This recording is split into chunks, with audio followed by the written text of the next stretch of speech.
قبل أن تبنى قلعة هوسكا، كان هناك مكان في أعماق غابات بوهيمية يخشاه الجميع.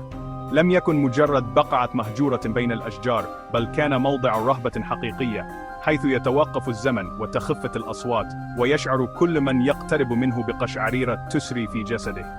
أطلق عليه السكان المحليون اسم فم الأرض، حفرة عميقة تبتلع الضوء والصوت، وكأنها بوابة إلى عالم آخر. لم يكن أحد يجرؤ على النظر فيها طويلاً، فالعتمة في الداخل كانت كثيفة كأنها بلا نهاية.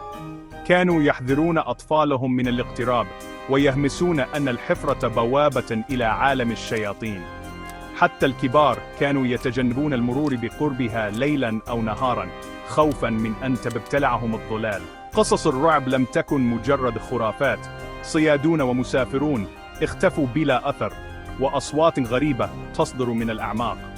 أحياناً كان يسمع صدى صرخات مكتومة أو همسات لا تفسير لها، تزيد من رعب السكان.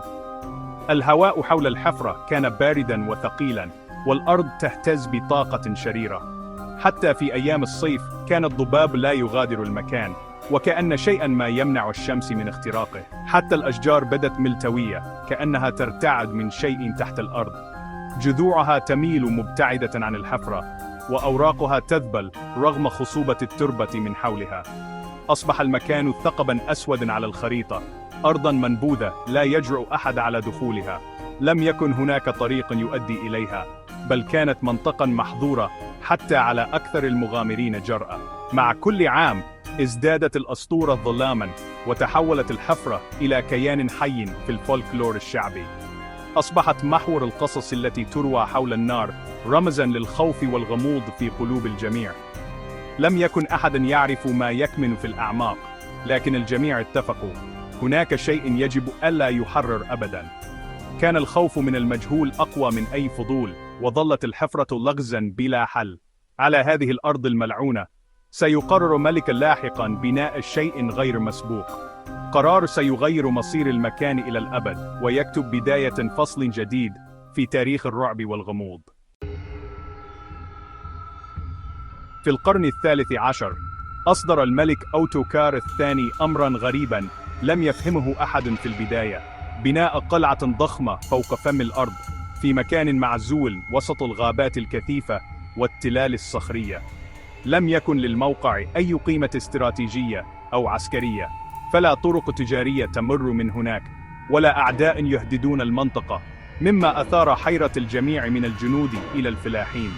انتشرت الهمسات بين الناس بسرعة: القلعة ليست لحماية السكان من غزو خارجي، بل لحبس شيء غامض وخطير تحت الأرض، شيء لا يجب أن يرى النور أبداً. لاختبار الحفرة العميقة، عرض على أحد السجناء فرصة نادرة: عفو كامل وحرية مقابل النزول إلى الأعماق المظلمة التي لم يجرؤ أحد على الاقتراب منها من قبل. وافق السجين مدفوعاً بالأمل في الحرية، لكن ما إن بدأ ينزل حتى تعالت صرخاته المروعة من قلب الظلام، صرخات لم يسمع مثلها من قبل. عندما أعيد إلى السطح كان قد شاخ فجأة، وعيناه مليئتان بالرعب والذهول، وكأنهما رأتا شيئاً من عالم آخر. لم يستطع وصف ما رآه في الأعماق، وكل ما نطق به كان كلمات مبعثرة عن مخلوقات وظلال تتحرك في الظلام. ثم مات بعد أيام قليلة من شدة الخوف. أصبح واضحاً للجميع: الأسطورة حقيقية، والملك كان يحاول إغلاق بوابة إلى الجحيم نفسه، خوفاً من أن يخرج منها الشر إلى العالم. بدأ البناء فوراً، ليل نهار، والهدف واحد: احتواء الشر ومنع أي شيء من الهروب من تلك الحفرة الغامضة. لم يعد أحد يشك في أن هناك شيئاً رهيباً في الأعماق، شيئاً يجب ألا يخرج أبداً إلى سطح الأرض مهما كان الثمن. القلعة لم تكن حصناً عادياً، بل قفل ضخماً على فم الأرض. وهكذا بدأت أسطورة هوسكا، القلعة التي تحرس بوابة الجحيم. بنيت قلعة هوسكا بعكس كل قواعد الدفاع، تحصيناتها موجهة للداخل، كأنها تحتجز خطراً في قلبها. النوافذ وهمية أو محصنة من الداخل، والجدران سميكة بشكل غير معتاد. في مركز القلعة فوق الحفرة مباشرة بنيت كنيسة مكرسة لرئيس الملائكة ميخائيل. الكنيسة لم تكن للعبادة فقط، بل ختم روحي على البوابة، جدرانها مزينة بفريسكات لمخلوقات شيطانية، تحذير الدائم من العدو الكامن تحت الأرض. كل زاوية في القلعة تصرخ: الخطر هنا في الداخل. لم يكن الهدف حماية البشر من الخارج، بل حماية العالم من ما هو محبوس بالأسفل. هوسكا كانت سجناً أكثر من كونها حصنا. عاش الرهبان في هوسكا في صراع دائم، محاطين بالخوف والأساطير التي تحيط بجدران القلعة القديمة. كانوا يؤمنون أن هناك شرًا عظيمًا يختبئ في أعماقها، ينتظر اللحظة المناسبة ليخرج إلى العالم. يصلون ليلاً ونهاراً لإبقاء الشر محبوساً، يرددون التعاويذ ويشعلون الشموع في محاولة لحماية العالم الخارجي من القوى المظلمة. كانوا يسمعون أصواتاً غريبة وخدوشاً تحت الكنيسة، أصوات تزداد كلما حل الليل، وكأن شيئاً يحاول الصعود من الأعماق. وبعضهم فقد عقله أو اختفى في ظروف غامضة، تاركاً وراءه قصصاً مرعبة يتناقلها الناس حتى اليوم. بعد قرون، خلال الحرب العالمية الثانية، استولى النازيون على القلعة، مدفوعين بهوسهم بالظواهر الخارقة والأسرار القديمة. هيملر كان يعتقد أن هوسكا بوابة لعوالم أخرى، وحولها لمختبر سري يجري فيه تجارب غامضة بحثاً عن قوى خارقة للطبيعة. الشائعات تتحدث عن طقوس وتجارب غامضة، وأحاديث عن محاولات لفتح بوابات إلى عوالم مجهولة. لكن كل شيء انتهى فجأة، وكأن قوة خفية أوقفت كل شيء في لحظة واحدة. انسحب النازيون بسرعة، وكأنهم واجهوا قوة لم يستطيعوا السيطرة عليها، تاركين وراءهم أسراراً لم تكشف. بقية القلعة تحمل آثار رعبهم، وجدرانها تروي قصص الخوف والجنون.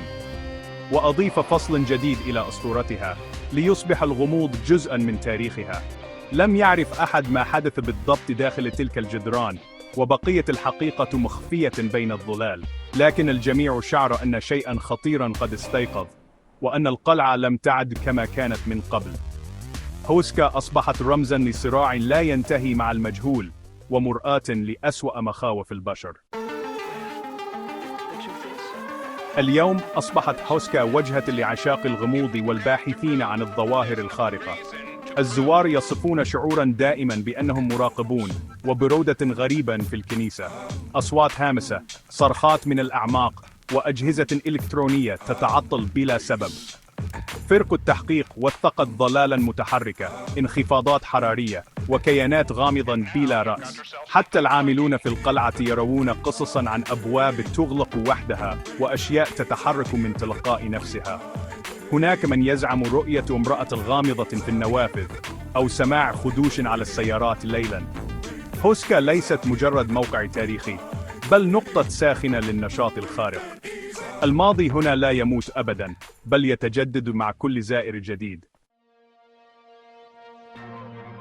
أسطورة هوسكا تتردد في ثقافات عديدة، حتى في التراث الإسلامي. فكرة وجود بوابة بين عالمنا وعالم الجن أو الشياطين خوف عالمي. في الإسلام، الجن مخلوقات تعيش في بعد موازن، أحياناً تتقاطع عوالمهم مع عالم البشر. فم الأرض يشبه هذه النقاط الرقيقة بين العوالم، حيث يمكن أن تظهر كائنات خارقة. الكنيسة فوق الحفرة ليست مجرد بناء، بل حاجز روحي ضد الشر. الفريسكات المخيفة تذكير دائم بالعدو الكامن. هوسكا ليست بيتاً مسكوناً فقط، بل ساحة معركة بين عوالم. القلعة تجسد صراع الإنسان مع المجهول، وإيمانه بأن هناك ما يجب أن يبقى محبوسا. تقف هوسكا اليوم كقفل حجري على بوابة قديمة. الحفرة لا تزال مغلقة، لكن الزمن يضعف كل شيء. الحجارة تتآكل، والإيمان الذي كان يحمي القلعة أصبح ذكرى. القوى المحبوسة تحت الأرض صبورة، تنتظر لحظة ضعف. كل ظل أو صوت غريب تذكير بأن الحاجز ليس أبدياً. نزور القلعة بفضول، لكننا نشعر بثقل الغاية من وجودها. ماذا لو لم تكن الأساطير مجرد قصص؟ القلعة قفل، والصلوات كانت المفتاح. مع توقف الصلوات يضعف القفل. في يوم ما، قد ينفتح الباب من جديد، ويعود الرعب إلى العالم.